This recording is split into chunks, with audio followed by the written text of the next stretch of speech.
Hello student आपन Odisha police तरफ अपन नुआ नोटिस अपन आसी जाइए चेक करि परिबे 11 आसी आपनकर नवेम्बर 11 आउ एटी अपन नंबर चेक करि परिबे OPMSSB एटा अपन को तरफ आसी ना आपनकर it is for information of all concern that the computer based recruitment examination for the post of junior clerk in DPO card Odisha police will be held from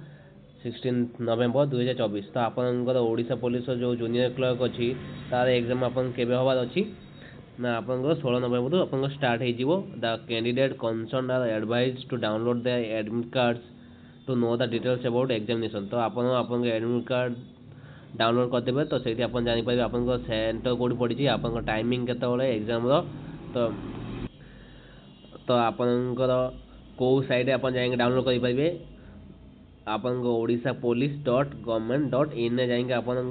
check करेंगे आप registration number और user ID देकी आप check करेंगे यहाँ आपनकर केबे download हो पार admit card आपनकर 12 नवेम्बर आप डाउनलोड हो पार आपनकर आ गोटे इम्पोर्टेंट नोटिस है आपनकर mock test will be available from 13 आपनकर नवेम्बर 13 आप मॉक टेस्ट दे पारे the candidate may practice the mock test at the same website before appearing the examination तो आप मॉक टेस्ट दे दीजिए भल कर दीजिए मैंने केमी कौन पैटर्न एग्जाम आसो से आप मॉक टेस्ट देले जापारे तो आप 13 तारीख मॉक टेस्ट दे पारे से साइट को जाइए आ PWD कैंडिडेट आप 40% अधिका डिसेबिलिटी थी दरकार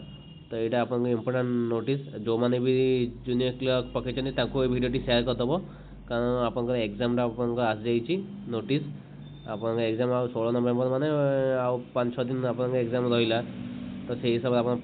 पढ़ापढ़ी कर दिंतु समस्त all the best thank you.